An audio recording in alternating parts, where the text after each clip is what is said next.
All right, guys, we're going to go ahead and get started.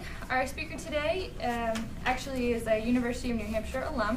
He graduated with a forest science degree. He then went on for a master's in water resources at the University of Vermont.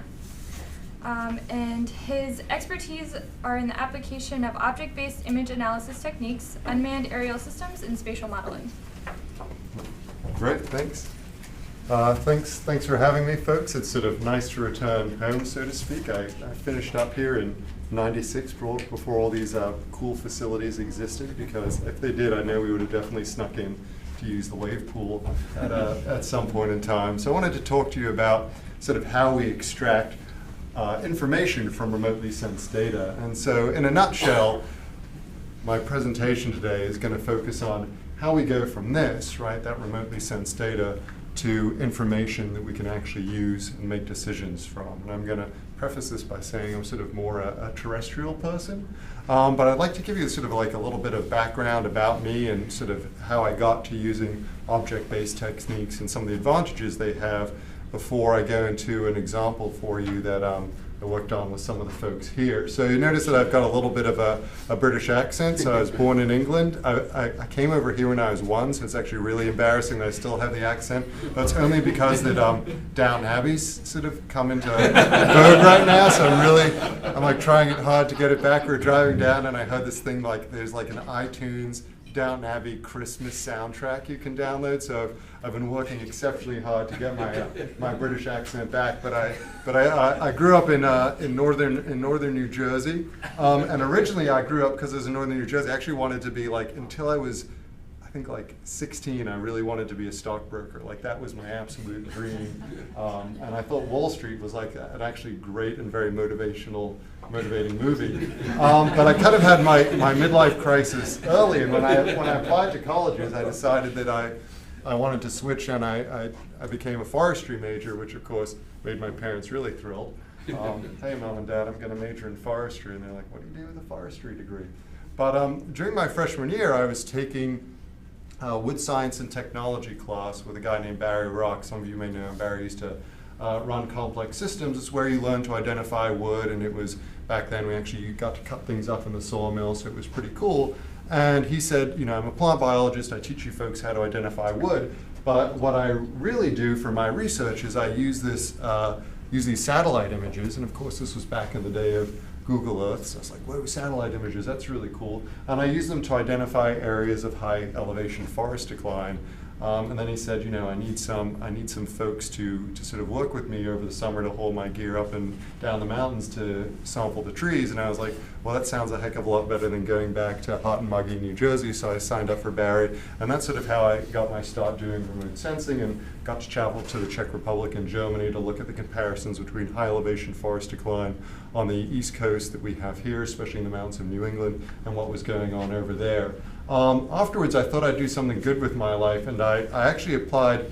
I wanted to go into the Peace Corps, but I got the two corps mixed up, and I actually ended up in the Marine Corps, and so I went to Officer Candidate School, which is a lot different than the Peace Corps training program. But it wasn't that bad because folks were really friendly there, and they were very welcoming, and it went really well. And I got to have a lot of fun, like with these beach parties and things like that. And we got to go camping in the jungles. There's me and with my friend Rick Matoso. And they have these animals that they let you play with, back when acid wash jeans were still in fashion. And you know, you get to do fun things like build cheerleaders' pyramids. There I am over on the right there. So when you're the officer, it's kind of nice. You can make people do silly things. And you don't have to do, that's why people don't like officers. So anyway, after I finished my 4 years of active duty in the Marines, I came to UVM, and it was kind of an exciting time in remote sensing because we had just launched a lot of these high-resolution satellites. So a lot of the regulations that had really held back the resolution of the spatial resolution of remotely sensed satellites had changed. So we quickly went from sort of 30-meter data from space to 1-meter data. So it was a really, really exciting time. And it was also really interesting. I started working from some social scientists from the Forest Service who were getting very involved with local communities in the Chesapeake Bay in this Baltimore ecosystem study, and they were really dealing with the fact that the EPA was coming after Baltimore and DC there with these sort of billion-dollar consent decrees saying, listen, if you folks don't clean up your stormwater, we are just going to hammer you financially. So it's a time when communities started realizing that they couldn't gray engineer themselves out of these solutions anymore, right? I mean, if you're in Washington, D.C., you've got a limited amount of land. If you've just spent $600 million on their Blue Plains water treatment facility, you don't have a lot of land or money to build another one of those. So they started looking at establishing what they were calling urban tree canopy goals, okay? And then in New York City, we started working with the folks there. Mayor Bloomberg decided that he really wanted to have 1 million trees to make New York City more livable and really improve the green infrastructure. And so a lot of these communities were coming to the folks I was working with, the Forest Service, with some pretty simple questions. And they had 2 questions. They said, how much tree canopy do we have, right? So that's sort of the existing, what do we have right now? And how much room do we have to plant trees? And that's the possible. And so, like I said, really, really basic questions that we should be able to answer, right? And we should be able to answer these questions with remotely sensed data. So this is an image of New York City right here. You can see all these really nice street trees and the parks. People don't believe it, but actually New York City is over 20% tree canopy. We're not making that up. However, when we mapped tree canopy, if you looked at the existing data sets we were using to map tree canopy in New York City, we looked like this. This is the same area. Okay, and so there's a problem here. We're sort of using these old techniques. We're using these coarser resolution data sets like Landsat that didn't have the fine scale we had. And if you wanted to look at the relationship between trees and property levels, it just didn't work. So we needed to go higher resolution. The problem with the techniques that we used in order to map features on the landscape from remotely sensed data at the time when we started these projects were pixel-based. They were focused on the individual pixels, okay? That was the unit of analysis. Each pixel has a digital number. We're going to apply some fancy statistical techniques, and then we're going to extract tree canopy. And these were the kind of the results that we were getting at the time, okay, right? There's the imagery, and these little pink things here are our trees. If you think there's problems with that image, you're right. This is the stuff that we do nowadays using the object-based techniques, and I'll talk about this more in a little bit. So when you start to deliver products like this to people, we found out really, really quickly they get very, very annoyed with you. And it doesn't matter if you tell them they're 80% or 90% accurate. If they start browsing through the data and they see that those trees outside their apartment complex are not identified, they don't believe your data. And this was a real sort of eye-opening thing for us, that your data have to look good and that there's very different standards in getting into the peer-reviewed literature where you get to choose what screen captures go in and you get to choose your own accuracy assessment versus delivering data to people who are actually going to browse through it and judge it and who live on that landscape. So we knew we needed to change things because what we're doing was not working. The data were not believable enough for the people we worked on. We had another issue in working with urban areas was that we have these extreme problems of shadowing. So even when we have wonderful 6-inch ortho imagery that you see here, there's just areas we cannot see what's going on in. Okay, we have lighting conditions that prevent that. So you're sort of stuck. What's happening there? And we're really lucky, actually. Some of you may remember this fine gentleman, Dr. Evil, who had this really good idea that he wanted to put laser beams on sharks' heads. That didn't come through. It turns out when you put a laser beam on a plane, you get LiDAR and you get some really fantastic stuff. So Dr. Evil, just a little bit ahead of his time, I like to say. This is actually Central Park here. This is Columbus Circle, so all these buildings here are the Manhattan skyline. And what's wonderful about LiDAR data is when you get to some of these areas, like this shadowed area for us, we're going to swing around and that's the same area right there, right? We don't have the effects of shadowing anymore. So LiDAR, combined with the higher spatial resolution data, was a real game changer for us in the type of mapping that we were doing in urbanized areas, because it allowed us to pull out these features that were hidden before. The problem was that the techniques we were using came from the 1970s, and there are a lot of great things that happened in the 70s. I was born in the 70s, the Brady Bunch happened in the 70s, and disco happened in the 70s. I mean, these are all things that we love, Jarlath, the Brady Bunch, and disco, right? They're things that we all really enjoy. Unfortunately, the remote sensing techniques that we came out of that era, we moved away from manual interpretation where we had tremendous tradecraft, right? And people who really knew and understood imagery to the sort of phase where, because we had digital images, we felt that we could turn everything over to computers, and we thought that they would solve all our problems. And we thought that they would solve all our problems by analyzing things at the individual pixel level, because we had multispectral imagery, so pixels with a number of digital values in each one of them, so why not apply these fancy statistical techniques to analyze and classify that data? The problem was that pixels, especially when we begin to work with very high resolution data, are meaningless. If I ask you to tell me what this pixel is, and if you know terrestrial remote sensing and you know that this is color infrared imagery, well, you can probably say likely that that's vegetation. But beyond that, you don't know anything. Okay, it doesn't matter what sort of spectral jujitsu you do to this pixel, you have no idea what it is. It's only when you begin to zoom out, and you actually have to zoom out quite a bit, that things begin to make sense and you can tell that's a tree. And how do you tell that's a tree? You tell that's a tree because you're a human and you've got these wonderful cognitive abilities. And your cognitive abilities allow you to recognize the color of this, especially if we zoom out a little bit more. We see the texture and the patterns that within canopy shadowing. We see the shadows next to the trees, the placement of it, and of course, if you know your geography even really well, you'll recognize this is Washington, D.C. in one of the reflecting pools. So the analysis of remotely sensed data at the pixel level really doesn't work when we have very, very high spatial resolution data. Okay, so the techniques that we use for decades absolutely fail us. And moreover, when we begin to take those products and give them to people who want to use them, we end up looking a little bit like idiots. And so in the 1960s, there was this guy, Charles Olson, and he published The Elements of Image Interpretation. Okay, and basically he had been working for decades. You had all these people from World War II who worked as image analysts. After World War II ended, they went into government service, did a tremendous amount of mapping.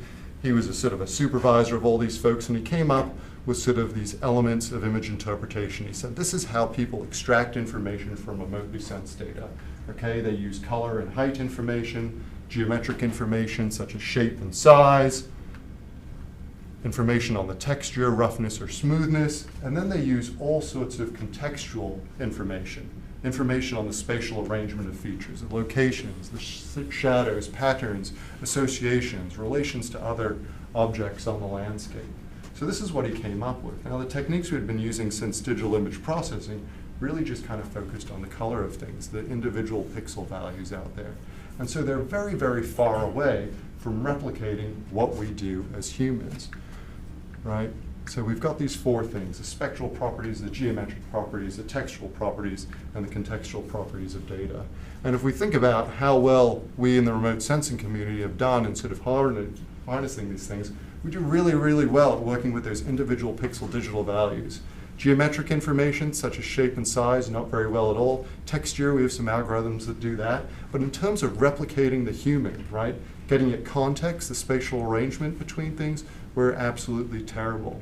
And what makes us good as humans is we can toggle the lights on and off in here. We can change the brightness, and as long as it doesn't go pitch black, we're absolutely fine recognizing each other, right? Because we judge each other not by the absolute spectral reflectance of the light coming off our skin, but the spatial arrangement of everything, the position of our eyes, our nose, whether we have glasses on and off, all of those things. So context is really, really important. These other features beyond the digital values.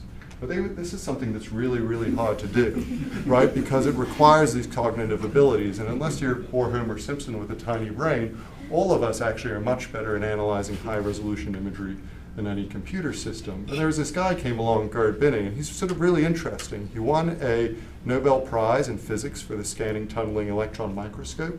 But he's also an artist in his free times, and he likes painting optical illusions. When you win the Nobel Prize, I think sort of you can just come up with ideas and venture capitalists will give you money. And so he sort of thought, well, I know I won the Nobel Prize for this cool microscope in physics, but I find it really interesting that all these computer algorithms that are supposed to extract information from imagery are really, really terrible. And so he started thinking about this, and he came up with this idea of this sort of object-based image analysis. And he really sort of built the first commercial software package that would do this. And the principle of object-based image analysis is that rather than analyzing those individual pixels, you first group those pixels into objects through the use of segmentation algorithms. And you might do that at multiple different scales, okay? At one scale, you might need to map very large features, okay, such as the water bodies here in the roads. At other scales, you might need to map forested stands and shrubby areas and wetlands. And then at other scales, you might need to map very fine features such as driveways and buildings. And what's neat about objects, and what makes them very, very different than pixels, is that they're highly intelligent. So each object knows the properties and knows what it's related to in terms of the horizontal plane. And we can also stack these image objects on top of each other so that you have these unique parent-child relationships. As a result, we're able to replicate the human, right? When we look at an image, we're looking at things contextually. We look at what's related to one another. We also do things at multiple scales, and all of you have probably done this, especially if you're mapping, right? You don't just map at a scale of 1 to 100. You're not always zoomed in. You'll zoom in and you'll zoom out, because the contextual information, those relationships between features, often helps you make sense of the landscape and to identify the things that you're interested in. What's also very valuable about object-based image analysis, particularly in today's world, is that the object gives us a unifying framework from which to bridge the gap between various data sources. So nowadays, right, we'll often have imagery, so raster data that's present. We'll have LiDAR data that may be in a point cloud format. And then we might have also existing vector data sets, right? If you're working in an urban setting, chances are there's roads there. If you move to a more coastal setting, someone may have mapped shorelines or things like that. You've got existing information out there. And our current techniques, up until object-based approaches, weren't very good at unifying the data, right? If you wanted to go from raster to vector to raster, you had to do these complex conversions. You're always sort of taking your point cloud and smushing it out into some other format. But objects are different. Objects can cut down through any type of format, whether it's raster data, vector data, or point cloud data, and summarize that information and then store it in this object level, something that's more meaningful. So they're really valuable also for data fusion. So in our projects in urban areas where we have this combination of existingly mapped data, imagery data, and point cloud data, they've been really a game changer for us. So the term that we use nowadays for this object-based approach is sometimes called GeoBIA for geographic object-based image analysis, okay? But really it's more than imagery. It can be point clouds, it can be terrain data, it can be vector data, it can be all of that, okay?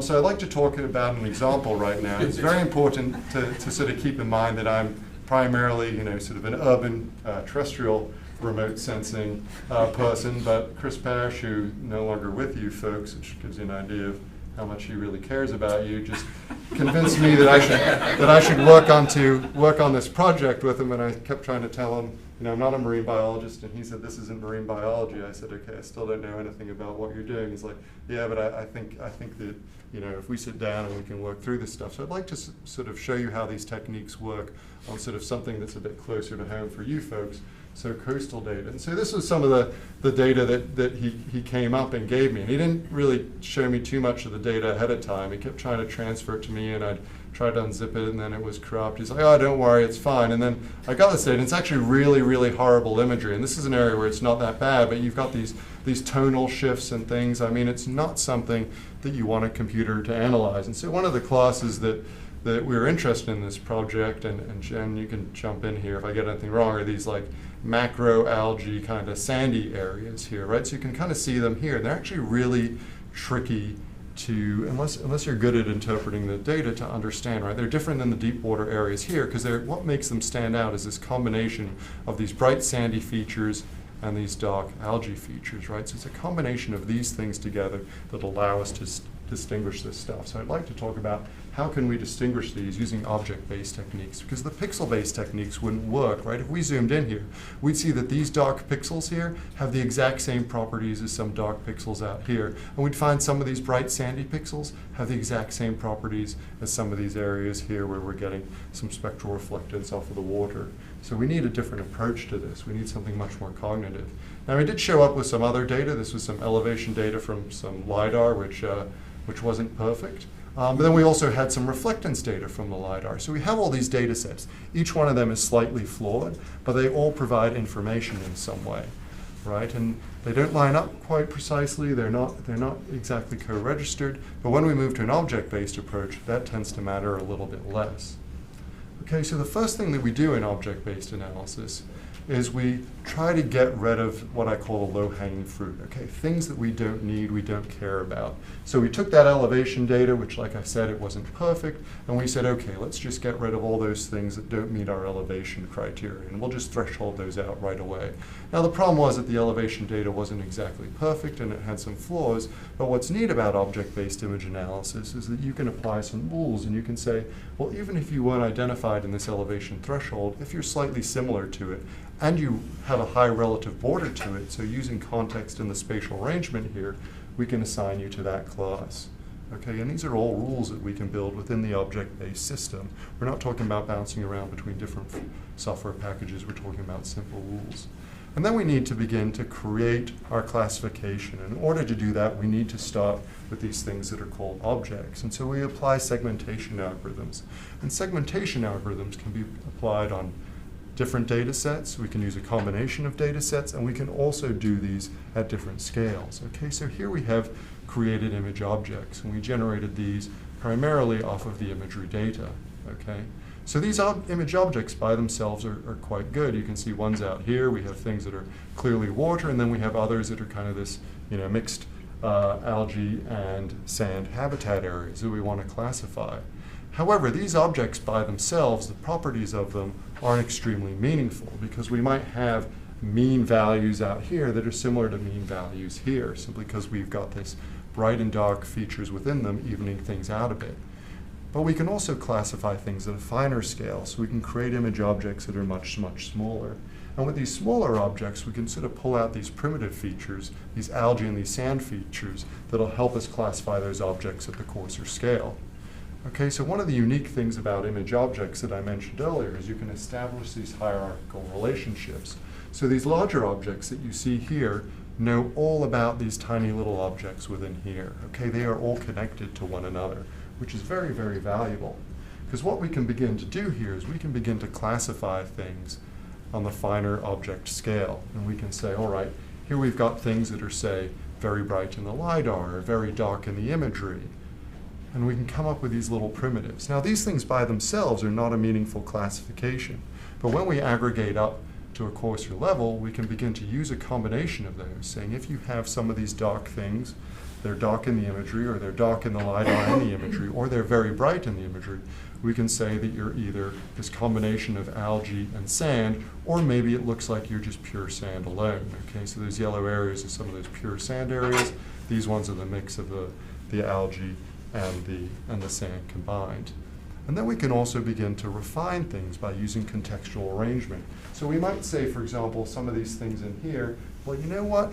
They didn't contain a whole lot of algae, but they contained a little bit, and they're completely surrounded by other areas. So what's the chance of this being pure sand out here by itself? Probably slim to none, so we can begin to refine those, once again, by using these contextual rules that say, if you're surrounded by other things in this class, and if you have properties that are within a certain threshold of them, let's switch your classification over. We can also clean up other things. So for example, maybe we have some errors in our elevation data here, and it's very, very far away from other habitat that we've classified, and it's got a high relative border to this low elevation area that we wanted to exclude from our analysis. So the probability of this being this habitat is actually very, very low, and then we can use that probability to remove that from the classification. And then finally, we can clean things up a bit so that we end up with a habitat classification that is meaningful. And we do this based on a series of rules, okay? So it becomes a rule-based expert system that relies on some simple thresholds, but as a result is much more transferable and much more stable.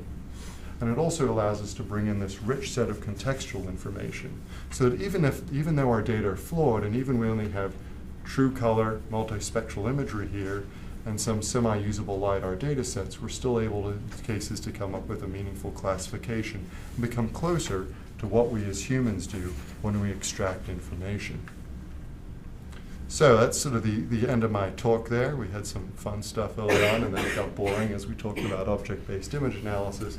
But my hope is that it gives you an idea of how things have changed in the remote sensing community, and that a lot of the things that we've traditionally done for periods of time and that are published in the literature and that focus a lot on that pixel level analysis and are done by some very, very smart people who really know their mathematics, unfortunately, they don't understand what it means to be a human. So as a result, we sort of went down the wrong path instead of analyzing our data.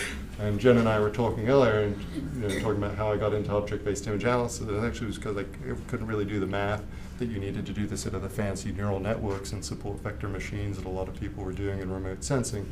But it turns out that you can sometimes get a little bit of better results out there.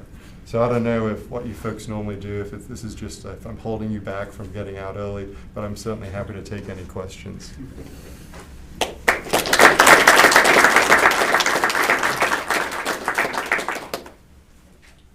Yes.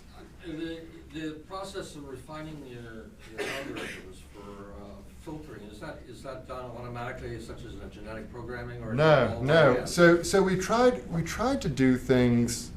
We spent a lot of time sort of looking at training systems to do this. The problem is that they just seem never quite smart enough, right?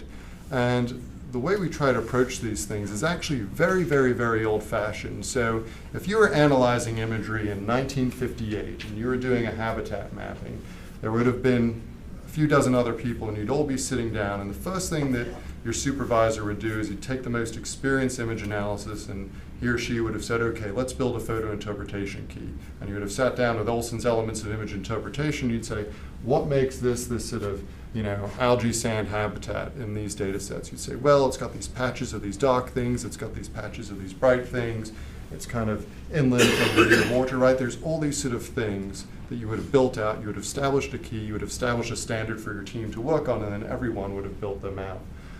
The problem with automated systems is that a lot of the algorithms don't iterate enough like that, and they don't operate on the multiple scales that you need to.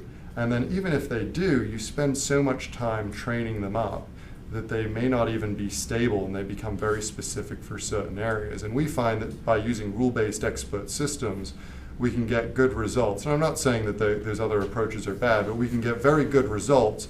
And then moreover, we have a framework that we can take, apply to somewhere else, and often adjust these thresholds. That's the good news. The bad news is if you tell someone in a peer-reviewed article that, yeah, I kind of went through and looked at things and changed some values and then classified it, they honestly don't care. That's why, when I publish, I don't actually publish a lot in remote sensing journals. I publish a lot in journals where people use our tree canopy maps to look at the relationship between tree canopy and crime, because if you mention neural networks in a remote sensing journal, man, you're just going to get published right away. If you say, I kind of look at the imagery and adjust some values and then go forward, people are going to be like, that doesn't sound cool. Where's your fancy mathematical equations? So that's one of the challenges. But I do think it leads to an important point that I don't want to dismiss some of the fancy methods out there, but I find that for many decades, we sort of put too much effort into math, and that we forgot that there's tradecraft out there in remotely sensed data, and that there's huge advantages to spending time and looking with large amounts of data. And especially when we have our graduate students focus on a 5 kilometer by 5 kilometer area and they're just testing out all these algorithms, we begin to lose that tradecraft and that imagery understanding that you get from combing through massive amounts of remotely sensed data sets to develop your cognitive abilities, because it is a skill that needs to be harnessed. Thanks. Yeah. About the rules itself, are you using fuzzy logic to build those? Yeah, you can do fuzzy logic, and we'll do that on occasion. I would say sort of our rules are we try to keep them as simple as possible. So it's often very, in our case, because we're typically mapping in order to support some cause. So we're not mapping for the sake of publishing it. So that's very freeing, because we can develop systems that we think are the simplest to get us there. So we'll try to use simple thresholds where at all possible, because that's also, if we want to take that system and apply it somewhere else, it's the easiest to troubleshoot. We will use fuzzy logic in those cases where we have a feature that's hard to distinguish and clearly seems to be related to a combination of different data sets. But like I said, as much as we can, we try to keep it simple, because then our chances of reusing that system on a different project increase substantially. Do you ground truth your segments so that you know that if you have segment A scattered all over the place, that segment A in fact really looks like segment A? Yeah, well, that's a good question. I think that the challenge is, and so one of the nice things in my lab at UVM is I employ a lot of undergraduate students who I affectionately call my map monkeys. And so I can do experiments on them, right? I can say, all right, we're going to have a dozen of you digitize these things. And what's interesting is that people don't draw the same lines between things. This isn't just true in remotely sensed data. I work with people who do radiology, and you ask a bunch of radiologists, all who went to medical school and continually graduated in the top 0.07% of their class for their entire lives, they can't segment things consistently. So none of us do. So that's been also sort of freeing in that we can say segmentation is always flawed, and we know that the segments are flawed. And I think we sort of have to accept that there is no perfect segmentation. But we do need to make sure that our features relate to what's on the ground. What's really nice about high resolution remotely sensed data, at least when we're mapping in a lot of the work I do in urban areas, is you can just pull up the imagery and sort of clearly see, do your things relate? I think we have stuff when you're talking about benthic habitat mapping, it becomes a lot more difficult. It becomes a lot more difficult to ground truth that stuff. And I don't know, Jen, if you want to weigh in here, but sort of it's messy. And if you asked, I think probably a dozen experienced benthic habitat people to digitize that image and tell me where does this class end and where does the other begin, you'd probably get a dozen different answers. So I think we have to accept the fact that boundaries out there are fuzzy, and that there is no reality. There's just various there's a sort of gradient of where things are. And I think this is the problem with how do you assess the accuracy. When it was 30-meter pixels, right, it was really, really easy to say, you called this forest, and you're right or wrong. Either it's majority forest or not. But now that we're working with objects, it's sort of, you said the line of this habitat is here and the other one is here, but is it really 2 meters this way? Is it really 2 meters that way? And then people say, well, you want fuzzy boundaries. But then you try hand off a map to someone and say, yeah, well, I just kind of blurred the lines between them. You're like, no, I want a map of boundaries. I want to tell me how much area we have. Did we lose? Did we gain? Has it changed? All those things. So I don't think we have any good answers for that. And there's some people at Clark University that developed some very fancy accuracy assessment techniques to look at segmentation, and their budget for accuracy assessment was 3 times what they spent on the mapping, on the classification. So you got to think about that. What's your goal in life? Is your goal to map the things or to assess the accuracy? And like I said, I don't think there's any good answers for that right now. How do you determine the number of segments that you're going to segment an image?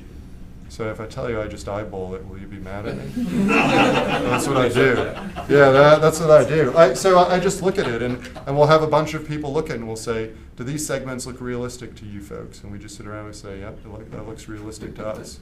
Right? Because that's, in our case, that's the defining factor. If a human senses it's believable. And I think we've also lost that in the remotely sensed data, right? We publish statistical accuracy assessments, but sometimes you also have to say, do the data look like they're spatially arranged correctly, right? If your map looks terrible when you pull it up because you've got all this sort of heterogeneity in there and mixed patterns and stuff that exists where it shouldn't exist, we don't have good ways of sort of assessing that. But as a human, you pick on that really quickly. And that's why it was very revealing for us when we started sort of working with city council people and giving them our tree maps, because those folks would just say right out, I don't care what your accuracy says, you missed the tree in my backyard that I planted when my son was born 15 years ago. So obviously your map is no good. But it did get us sort of thinking. It's like, well, maybe looking good is a qualitative criteria that we can use. And what's great about having a dozen map monkeys there is I can have undergraduates comb through the data and tell me, does it look good? And as long as they're trained appropriately and they know how to identify things based on the data, they can give us qualitative feedback on whether that map we've produced has met sort of our internal criteria or not. But it's a very warm and fuzzy thing. It's not very hard. Yeah. So I guess given that, how do you compare this approach in terms of time savings to just essentially just going in like the old school and just saying, digitizing tree boundaries, for instance? Yeah. So no, that is a very good question. So where these techniques pay off is when you have large data sets, right? And I think this is a lot of the other problem that you see in the literature is unless you're doing proof of concept stuff, which you want to maybe focus on a small area, we see still a lot of publications done in which I think my 8-year-old son could have digitized it in the amount of time that you spent your PhD thesis working on this, which I think is always sad, right? We don't want to be in those situations. But these systems do work very well now with computer processing. Like if we have to analyze, when we map trees in New York City, our composite data set coming out of that is net 97 billion pixels. When the USGS maps land cover for the entire United States from Landsat data, their data set's around 13 billion pixels. So we're about 7 times more data for New York City than for that. And if you're talking about they're just planting 1 million trees, they probably have hundreds of millions of trees in New York City. The time savings are astronomical. And related to that is we actually do very detailed manual quality control when we do our urban mapping. So the map monkeys will go through at a scale of 1 to 2,500, and they'll fix any errors they can see. We will spend 80% of our budget on that phase, and sometimes statistically we cannot even account for an increase in accuracy. So that sort of gets at your question. So they're fixing things. They're definitely errors. They're clearly errors. They're not just in there billing hours. At least I don't think they are. And doing nothing. They watch a lot of cat videos, but I don't think it's slowing down too much. So they're billing, they're in there, they're putting thousands of hours. Literally, we put thousands of hours into some of these data sets and statistically have nothing to show for things. But we do know that it would take them substantially more time if they were to hand digitize this stuff, especially for large areas. But if you have a small area, if you have a tiny, like if a town would come to us and say, we want, we just have this plot of land and we want, the trees mapped. Of course, we'll just go in and draw them by hand because it's going to be much more efficient. But as soon as you scale up to metropolitan cities and county levels, once you go into these massive multi-billion pixel data sets, the economies of scale to use automated techniques quickly come into play. And I think we're finally at the place to use that, where we've got powerful enough computers either under our desks or in the cloud to crank through these data sets. Yeah. How do you encode the contextual part of those? Well, that's what's great about the object. The object just knows those things automatically, so they're properties within the software. So anytime you have an object, it knows, if you've classified the objects around it, it knows its relative border. So topology is inherent in them. So this is what's kind of neat. On one hand, it's a remote sensing system, right? The object cuts down through the pixels, and if you have LiDAR point data, it'll say, here's the mean elevation of all the points. If you have pixels, here's the mean of band 1, the mean of band 2, the mean of band 3. Then as soon as you start classifying things, it'll say, okay, I know my relative border over here to beach. I know my relative border over here to forest, right? So it knows that relative border. And then it'll also say, I know the mean band difference in band 4 between this object and this object. And then the tiny objects underneath it, it'll say, I know how many of class A I have inside of me. So all that stuff is automatically encoded. That's the good news. The bad news is, as you can imagine, all of that stuff is stored in memory, right? So object-based techniques require a tremendous amount of RAM, which is why instead of buying a new car for our lab this year, I bought a $20,000 workstation to do this, just so I could have 512 gigabytes of RAM to store these things. The other downside is that when you're working with very large data sets, you're eventually going to run out of RAM, right? Or your processing time is going to go through the roof. So we're still at the stage right now where we have to tile our data. Tiling our data means at some point we lose context, right? Because when one tile ends and the other tile begins, context stops. And I think that's one of the great drawbacks of the approaches we have right now, is that we don't have complete scene understanding, right? As humans, we have complete what they call scene gist. We zoom out to the full extent, we instantaneously understand the scene, and then we zoom in and do fine scale digitizing. We don't really have the object techniques to do that because we have to cut up the scene to save on computing resources. For contextual kinds of things that aren't spatially derived immediately from the map, though, that are like relationships between things, like maybe oak trees grow in sand kind of things. Like, is that getting coded in some other way? that's why the beauty of object-based image and the beauty of sort of the expert system and the rule-based approach is that you begin to develop context over time, right? So as your workflow progresses, you have more information to work from. So let's say initially you identify areas of sand and you identify trees, right? So traditionally we try to find what's the spectral signature of oak trees that grow in this type of sand, right? Let's call them, I'm a forestry major, I don't think there's anything called a sand oak, but let's call, we're after sand oak. It doesn't have a unique spectral signature, at least not in the data we're working with in this imaginary scenario. But we do know contextually that they look like trees and they grow in sand. So how do we identify them? Well, let's map the sand, let's map the trees, and let's find out these clusters of trees that are sort of in this sandy area, right? And so we get at the primitive classes first, which is the tree and the sand, and then together those things combine to say, okay, are you in this sort of sandy area? And that's how we get context into it, but it does require this iterative workflow. And that's what's challenging about a lot of the algorithms out there, and especially if you look at things like some of the more brute force techniques like the decision trees, you know, they don't iterate like that, like we can do as a human. Can you Yes. say something about your software and the architecture of the software? Oh yeah, sure. We just use this commercial package. It's called cognition that guy Gerd Binning developed. And initially, most of the funding for the software that went into that was biomedical imaging, right? You can imagine like what I do, urban forestry. The budgets are not huge, but identifying cells and different counting nuclei, there's money in that.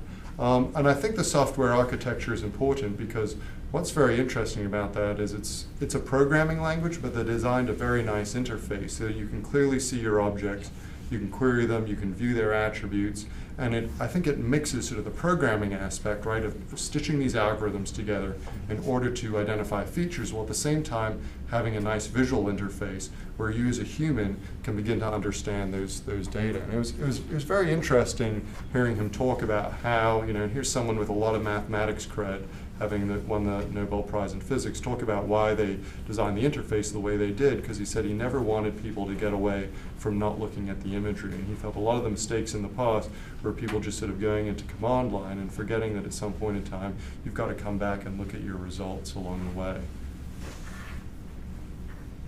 Yeah. I'll jump back to the idea of context for a minute, just the spatial context. How much context do you find yourself using? Do you need to to classify a single tree, Yeah, to look yeah. at that 96 billion pixels? No, it's a very good question. So ideally you want to start off, like traditionally we focused on the digital values of pixels, right? Because that was the easiest thing to do. So in our workflow we try to start with sort of, if you're working with imagery, the spectral information, right? If we could distinguish features based on just their band values, that's the easiest thing. If we've got LiDAR, based on their height attributes, right? And then we go into things that are sort of slightly more computationally intensive, right? Their shapes or their geometric attributes or their texture, right? Which is a little bit more computationally intensive. And only then, if we cannot distinguish the features we're after on the landscape, after those things, do we move into context. Because context has a tremendous resource hit, because as soon as you start computing things like, oh, if you're this tree here, how many sand patches do you have within a 100-meter radius of you, right? You can imagine your computational hit goes up considerably. And if you're doing multi-billion pixel data sets, you can sometimes, with a simple contextual query like that, go from hours to days in terms of your processing time. So we try to use that sort of, like I said, that sort of criteria. Start with the spectral, do all that we can, and then only when we need to use context do we bring it into play. However, context is also the thing that really helps us get out those classes that we can't get any other way.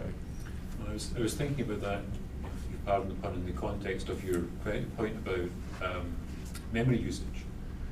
And having done a little bit of this in the past, typically what I found at least was that the local context is the thing that's most revealing. But if that's the case, then I don't need billions of points in memory at a time. All I need is the bit right here. Mm-hmm.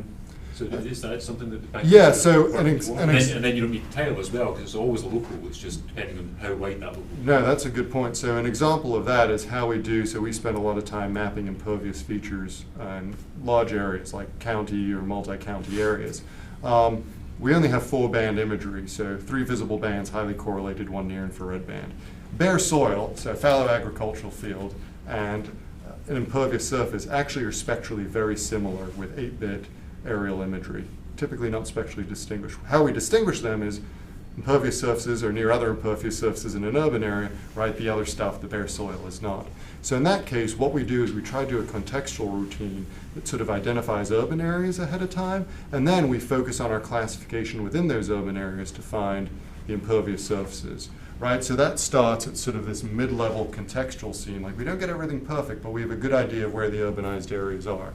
And then we dig in and classify those objects within those urban areas. So it depends, I think, on what feature you're after, right? Sometimes only local context matters. If you want to extract a tree from LiDAR data, all you care about is, does that slope suddenly go like this, right? Same with buildings. You care about, does the slope suddenly go like that, and then does it flatten out? That's your building. For a tree, does the slope go like that? And then you do have little slopes. That's very local. However, for something like impervious surfaces, right, you kind of want to look, you want to be out a bit more. You're zoomed out at 1 to 10,000. You're saying, do we see urbanized areas across the landscape? And within those urbanized areas, that's where we expect to see the driveways, the roads, and the parking lots. And all these little things, like these bare rocks out here, they're not anthropogenic impervious surfaces. They're just sitting out there. So I think it really depends on what class you're after and what sort of scale context comes into play at. And local context is much easier than global context, because global context will consume. Global context is built from local context, right? So you identify all the impervious surfaces, Mm-hmm. find all the driveways at the highest resolution of your data, then you aggregate them up to become an urban environment. It is, but they You can do that piecewise and then aggregate in a pyramid, right? I would argue that they intersect with one another, right? It's the constant. So so I spend some time sort of looking at what does the cognitive research say about how people work, and we're constantly doing that. We're saying, okay, it looks like I see a bunch of driveways here, so I expect to see other ones, right? So it's sort of that iterative thing. It's not like I found all the driveways initially, but I found a lot of driveways, and then I see some other things that look like driveways, and because I see this sort of urban area, right? I see the road, I see the driveway, I expect to see a building at the end, right? And because I see this road and this driveway, that piece of land next to it that has stuff similar, I expect to see sort of similar patterns in it. So I really think it is this sort of iterative processing that is highly cognitive, but also very processor intensive. Does that help at all? You seem not convinced. But Well, I'm still working on the idea. I'm still trying to reconcile that, because so for your context, I spent a lot of time working on the hard maths and looking at pixels, right? Mm-hmm. So that's kind of where my background is. But it still seems to me that you're still working on some local level. I mean, even so, you find the objects and you go looking for something else. Oh, yeah. But it's still, what I'm looking at in the northwest corner of the DC area really is unlikely to be connected to what I'm going to look at in the southeast corner of the DC area there. So why do I need that in memory if I've got this part up here? No, well, So for some clarification, just the objects themselves store things in memory. They store all their properties. So if you define, like, let's say, like, I found this tree here. If you say search for all other trees within the entire image, then it has to store all that stuff in imagery. But you can also define it to say only find other trees within a certain number of radius. So you can control your context, and you do have that ability. You're not stuck with all context being stored in memory, if that helps. Right. Nor would you want to, because you'd exceed the limits of any system there. And so that was kind of the essence of the question was, Yeah. how far out do you need to go? If I'm interested in this area right here. Well, and it's very challenging because some things also are patterns. So utility lines is a very good example. If you want to identify utility lines, they tend to flow into each other. Roads are another good example, right? Humans are very good at finding roads even when they go under tree canopy. We're not affected by occlusion. Neuron synapses look exactly like roads. They have a hell of a time identifying those things because in the type of imaging they use, they get occluded and they disappear. But humans have no problem identifying that pattern. So that pattern of a connected linear network is something we're very good at doing because we have that sort of global context and we can follow things and we're not affected by occlusion, which sort of automated approaches still struggle with. Yeah. About the different scales that you showed us, the different results, because I think you create like the topologies between the same scale, the relationships between those objects. But I was thinking if it would be like interesting for you like to create these relationships between scales. So you could like create a map or some sort of map, and this would like increase your memory utilization because you could like operate in a lower level, and then you can increase by a function or whatever to increase your resolution. Based on this relationship between, Yeah, this right here with the hierarchy. Yeah, absolutely. And it also provides you, I think, a nice way of what you're getting at to intelligently degrade your map if you want, right? So if you want to move out to sort of a coarser representation of your data or a finer scale representation of your data, you have that sort of capability within object-based approaches, which is nice because it gives you additional flexibility that I don't think you have when you're sort of hard coding in pixel space. And because pixels are always squares, when you look at techniques to sort of degrade the data, right, it's always based on some sort of other degrading to another pixel size, as opposed to probably what we want to do, which is degrade to some sort of other boundary, right, that seems realistic. Yeah?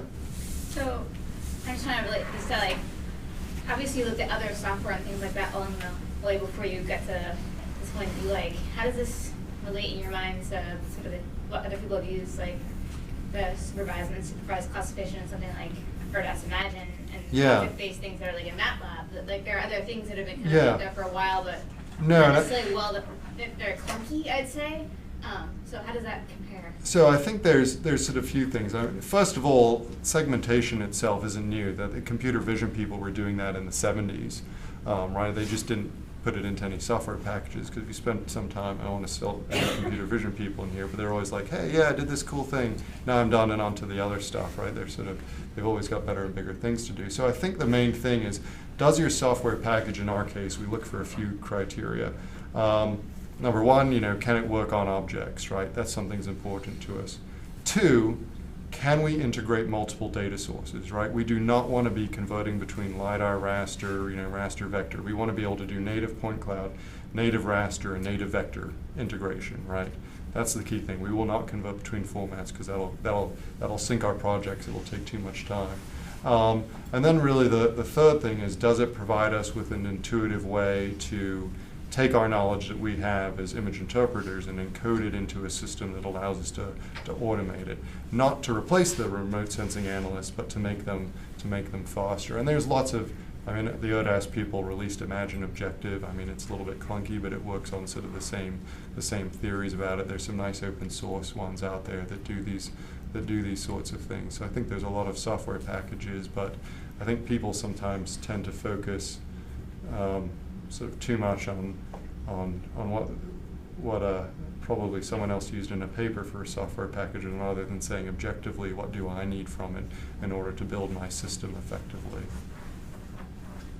And I don't want to also say that you shouldn't do away with pixels. Like, you may, for example, what's neat about image objects is that if you run a maximum likelihood classification at the pixel level, you can still have objects above that, and they say, oh, well, what percentage of class 7 do I have? What percentage of class 8 do you have? So you still might find meaning at the pixel level, but that meaning increases when it's aggregated up to the object level, right? Because what does it mean when this object is 70% of, cluster 7, and this object out here is 20% of cluster 7, right? That can help you classify things at a more meaningful level rather than just having this scatter of pixels across the landscape. So you can pass that information up. I think that's particularly true if you're working with images that have a tremendous number of bands like hyperspectral data. There's still a lot of value to pixel-based classification, but you still want to aggregate that stuff up to objects because objects better represent real-world features than the pixels do. Yeah. And when you showed this example initially, you made a comment in passing that it was an awful image to do. I was just making fun of Chris because he left you guys. But it is. It's sort of, if you look at this data, what's nice is that, and this isn't, you can kind of see where sort of the stitching was done here, and there's not nice blending. And the point is, right, that as humans, we can always work with flawed imagery. We do so well, right? But in the computer world, you constantly see papers published. People have spent their lives on radiometric correction. I don't want to dismiss it. I don't want to say it's not valuable.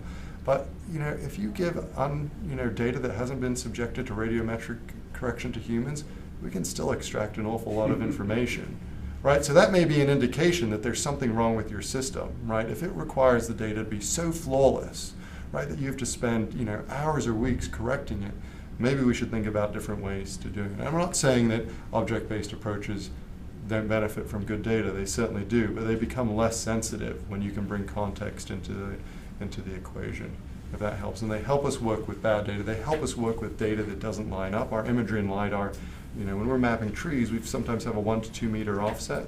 So we extract the tree from the LiDAR, and then we say, well, do at least you have some pixels in the imagery that look like vegetation? Great. If so, you're probably a tree and not a building.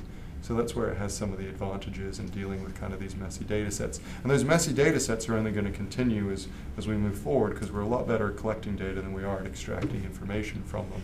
And especially as different agencies map these things, and they're not coordinated, and not everything's going to line up perfectly. But it does give us better ways about doing data fusion. We can have an object that cuts through all these data sets and understands properties about each of them. That's one of the things that'll be, so we're using this for Barnegat Bay right now. And this is actually a reasonably good example of some of the imagery that we That's what I was thinking, was a great image. Some of it. So it'll be, You guys maybe just have lower standards in the benthic habitat world. some of it, trying to hand digitize was really not even possible. It was so bad. All right, well, if you don't have any more questions, round of applause. Great.